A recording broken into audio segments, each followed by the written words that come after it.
Okay, I did a quick little test by orienting the telescope to a distant cell tower, as you can see out there. And there's no way this telescope could come to focus without the diagonal. There's no draw tube when you order an Evostar 150 ED. I've moved the telescope over opposite the front door so that I can look out on the hillside without having to look through a screen or glass, and it, as I suspected, it immeasurably improved the optical viewing of the scope. Actually, I was able to focus on some objects. You can see how it messes up the screen right there when you go through a screen, just even with the camera. But I focused on a distant tower right over there with the telescope. I think that was the one I was able to see, yeah. And there was a crow perched right up on the corner, right about there at the time. So I observed both through the screen and without the screen, and the image degradation was pretty serious looking through this screen. So there was a lot of diffraction, softening of the image. When observing through the telescope using my modified configuration, that was only made possible because I found an extender tube that goes into the mount assembly that allows you to mount a CCD camera, and it had a Canon adapter. So what I did is I ended up having to put the extender on, but there was no way to actually literally mount the eyepiece, so I had to use some masking tape to support the eyepiece precariously inside the camera adapter.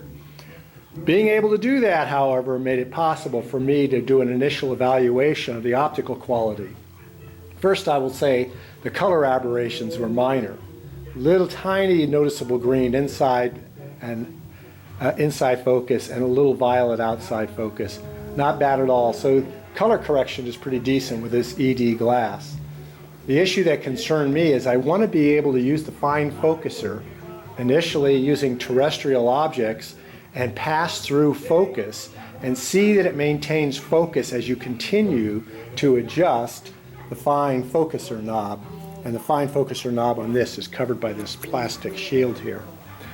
So you should be able to actually achieve focus and move left and right of perfect focus slightly with the fine adjustment and still maintain focus. If you find that even the slightest amount of adjustment in fine focus on a terrestrial object at a distance, you will have some serious image problems when you look at the stars. That was not a problem, but it was only after sighting using the telescope in order to be able to look at a distant hillside. Meanwhile, because I was able to find an object on a distant hillside, I was able to mutually collimate the finder scope to the main optical tube assembly, which basically meant adjusting the finder scope. So this evening, if I go to the trouble and the skies are clear enough, I should be able to go out and track against Jupiter, Saturn, and maybe a reasonably bright star. Not too bright, maybe second or third magnitude. Problem being, there is no manual adjustment of right ascension and declination on this telescope. You have to push this thing around, and there's no way of locking it down or making fine adjustments in right ascension or declination. This mount was clearly meant for use with the Losmandy Gemini 2 controller for right ascension declination. The problem is no cabling came with this and no power supply came with it. So I'm kind of stuck. I can only do like a rough manual pushing around of the optical tube assembly to align it to my targets in the sky, which means it'll be very problematic.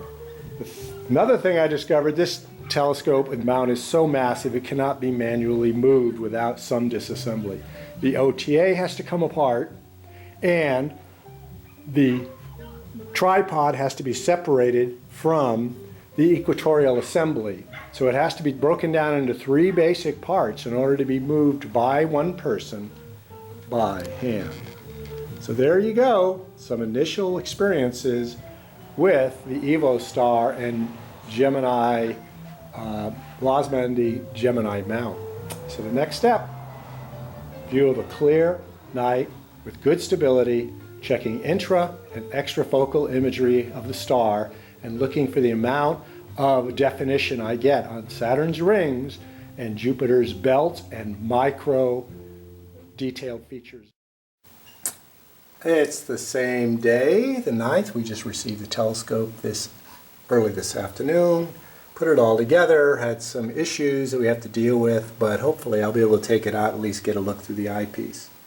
Meanwhile, in order to get it out, you'll notice I had to break the scope up into 3 different parts. First, I had to take the OTA off the mount.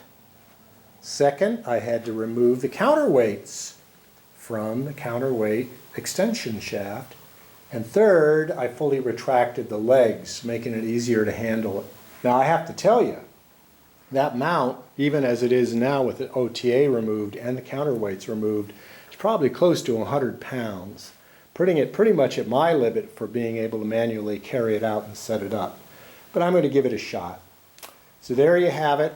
This is the least number of parts you could possibly disassemble from the Losmandy mount in order to be able to transport it manually from one location to another. You take the whole process a bit further if you are actually going to move it by way of a vehicle to an observing site. Now ultimately this project's all about eventually setting up an observatory, in which case the mount would be permanently installed and I would use it as a tripod configuration based on adding some kind of a metallic extension to that part of the mount, which would then stay permanently in location. The head would probably be removed along with the OTA assembly so that it could be safely stored out of the elements. It's now 7:45. I was able to successfully carry the mount and the weights and the OTA assembly out separately. I've got the scope. I've already had previously lined up the finder to the main optical tube assembly. And I'm just about to have a view of the moon, which you can see up here, maybe. But where I station the telescope, if you notice along here, there's going to be leaves that are going to create an obstruction to the scope. Whenever there's an obstruction, and this is why you got a refractor telescope to begin with, it causes the image contrast to begin to fall apart. So you start to lose a little bit of resolution whenever you have an obstruction. And that, of course, was the main reason for getting a refractory style telescope to begin with. The sharpest possible images. So one of my experiments is going to be with the camera. See if we can get any projection of the image in the optical tube assembly into the camera just by holding it by hand. I'm not sure if you can see me. I'm going to just set this camera over here on the eyepiece tray. I'm going to describe what I'm seeing. Okay, what I'm seeing as I traverse focus on the moon right now, and it isn't fully disclosed yet. There's still some leaves between the moon and the scope. One thing I look at is I look at the edge of the moon and I look to see if there's color traversal. So inside focus, you'd see one color because that would be, the violet would sharpen up and the green would become diffuse. And outside of focus, you expect to see the green, which is a longer wavelength, sharpen up and the violet become diffuse. I am seeing, frankly, very little color traversal with this telescope. It's a tribute to its focal length, combination of its focal length and the quality of the low dispersion glass. So I have no qualms about this scope's ability to give reasonably good color rendition when in focus. I'm also noticing that the moon's limb is boiling. That means the atmosphere is disturbed ahead of me. Because it's disturbed, I'm not going to get as clear an image as I might otherwise get of the moon. The moon's in a fairly low sky position, as you can see perhaps from, if you get a sense of where I'm sitting with the scope with the legs down. The moon can't be much more than 30 degrees above the horizon, and frankly it's giving a pretty good sharp view that low in the sky. Now, because the clock drive is not working on this and I have no slow motion controls, all I can do is rough in the position and then watch the moon traverse the field of view as the Earth rotates. Right now I'm looking at the crater Plato. This is at 150x. There are a couple of very tiny craters in Plato. I have seen them before with 6-inch telescopes. There are hints of them here, but because the atmosphere is unstable to some degree, they are not clearly resolved, although, as I said, there's hints of them. Okay, now I'm watching the moon continue to traverse, and in this eyepiece, in the straight view configuration, I can see the crater Copernicus, which is probably one of the most striking craters on the moon. It's got a system of rays that shoot out from it, which is a result of the impact by the asteroid that struck it. Its central crater is quite obvious, but I can't tell whether it's a crater, because oh yeah, it looks like there's both a crater and a dimple in the middle of it where there's a mountain. All right. So now I'm watching as the terminator begins to drift into the field of view. And as I said, it's a little difficult at this point to determine if this optical quality is absolutely perfect because of the boiling of the moon. But I would say that for just an ad-lib view of the moon through a telescope without having any clear perception of what the sky conditions and stability is, and especially given the moon's low sky position, I'm not dissatisfied with the view of the moon. Oh, there's a fabulous crater disclosing on the terminator tonight. It looks like the moon's probably at day 9 or so. I'm not sure which crater it is, but it is quite striking because it's casting really long shadows. You can see the central peak. Okay, so I've got to reposition the scope as the moon's terminator drift out. One thing I did notice, at 68 degrees 150x, you can't quite get the entire moon into the field of view.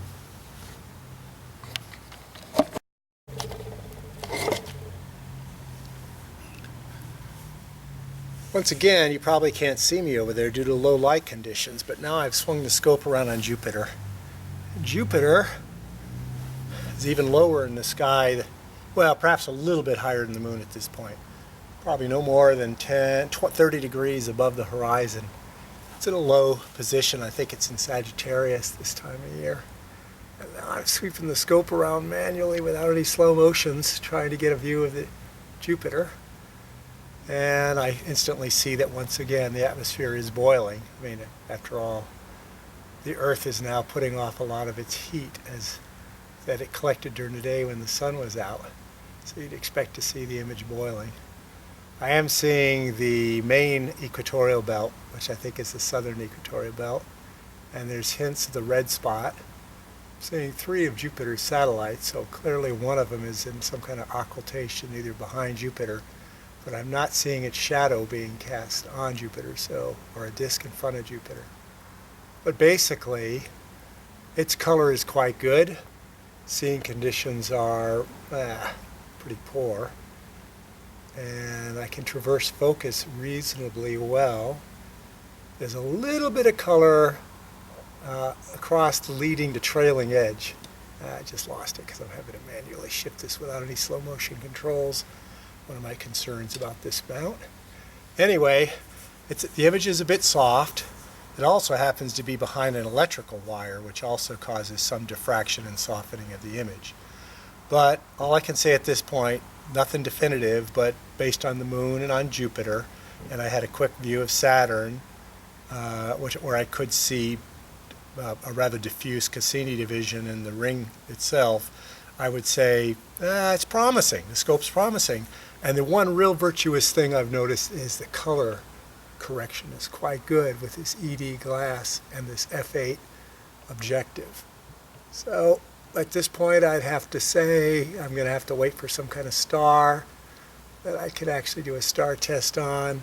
It's a real struggle because I have no slow motion controls and I have no electronic servos with this because it didn't come with all the components necessary to use the drive mechanism and the slow-mo controls in order to acquire things like Jupiter and the moon and Saturn and the stars that I'll be looking at.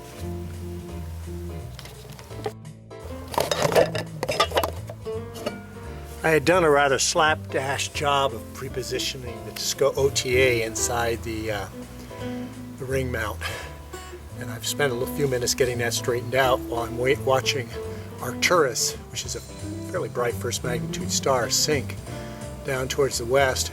It's probably 40 degrees above the horizon right now. And I'm going to do a quick star test with Arcturus, but I really should be using something more like Polaris. I haven't seen it yet. Something a little fainter. Let me give you my impressions of Arcturus. I can get my eye lined up with it in the scope. Once again, no slow motion controls here, so although repositioning the scope OTA in the mount helped a little bit. Okay. So it's more or less in the center of the field of view. As I pass through focus, one side to the other, you see an expanding ring of light, which basically enlarges the size of the image of the scope, and it throws up little interior diffraction ring patterns. Ideally, when you do the same thing, inside and outside focus, if it's got perfect optics, it looks exactly the same both sides of focus. This isn't perfectly the same. The color is excellent, and the expanding ring is very comparable, although it gets more radiant. There's like little points of light shooting out outside focus compared to inside focus. So it's a little bit undercorrected, I think is the terminology for it, but I'm impressed. That's actually quite good. It certainly meets the requirement for 1/4 wave spherical aberration correction. They did a pretty good job with the optics on this. The star test is almost as good as the chromatics on this telescope. Looks like it's a keeper.